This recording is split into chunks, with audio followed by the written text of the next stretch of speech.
سننے والے کو میرا آداب و سلام۔ گھر کی فضا بدل چکی تھی، وہی کمرہ، وہی دیواریں، وہی کھڑکی، مگر اب ہر چیز میں ایک نئی سی روشنی تھی، جیسے اس گھر میں کوئی دیکھا سا مہمان آ رہا ہو۔ خاموش مگر محسوس ہوتا ہوا وہ آئینے کے سامنے کھڑی تھی، بال آہستہ آہستہ سنوار رہی تھی۔ چہرے پر ایک عجیب سی نرمی تھی، جیسے ہر لمحہ اندر کوئی نئی کہانی بن رہی ہو۔ پیچھے سے وہ آیا اور بغیر کچھ کہے اس کے کندھے پر ہاتھ رکھ دیا۔ اتنی خوبصورت پہلے بھی تھیں، یا اب زیادہ لگ رہی ہو؟ وہ ہلکا سا مسکرائی۔ اب کیوں؟ کیونکہ اب تم اکیلی نہیں ہو۔ وہ شرما کر نظریں جھکا گئی۔ اس کے ہاتھ نے آہستگی سے اس کے ہاتھ کو تھاما اور دونوں کچھ لمحے آئینے میں خود کو دیکھتے رہے ایک ساتھ۔ اب اس کی صبح بدل گئی تھی۔ وہ دیر تک سوتی تو وہ چپ چاپ اس کے لیے ناشتہ بنا دیتا۔ آپ کو آتا بھی ہے یہ سب؟ اس نے حیرت سے پوچھا۔ جب وجہ خاص ہو تو سب آ جاتا ہے۔ وہ ہنس دی۔ پھر تو میں روز بیمار رہوں گی۔ نہیں، بس خوش رہو، باقی سب میں دیکھ لوں گا۔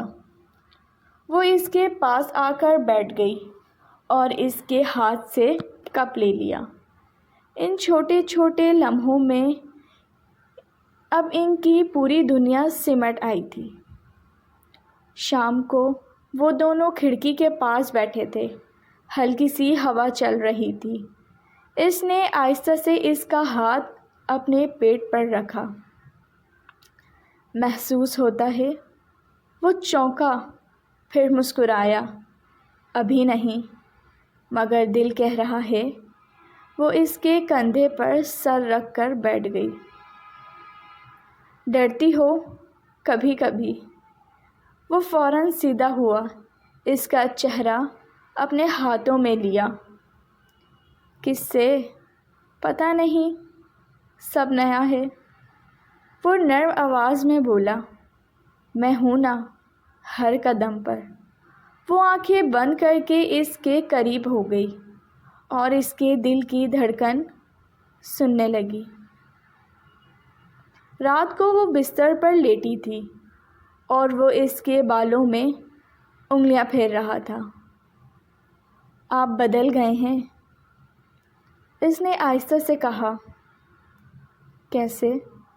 پہلے بھی خیال رکھتے تھے، پر اب زیادہ خیال رکھ رہے ہیں۔ اب لگتا ہے آپ کو مجھ سے بھی زیادہ میری فکر ہے۔ وہ مسکرا دیا۔ کیونکہ اب تم میری سب کچھ ہو۔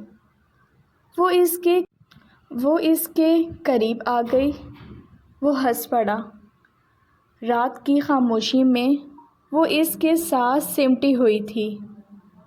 اس کا ہاتھ اب بھی اس کے ہاتھ میں تھا، جیسے چھوڑنا ممکن ہی نہ ہو۔ کھڑکی سے چاندنی اندر آ رہی تھی اور اس روشنی میں ان کے چہرے سکون سے بھرے ہوئے تھے۔ لیکن وعدہ کریں، اس نے سرگوشی کی، آپ ہمیشہ میرے ساتھ رہیں گے۔ وہ اس کے ماتھے پر بوسہ دے کر بولا۔ ہمیشہ؟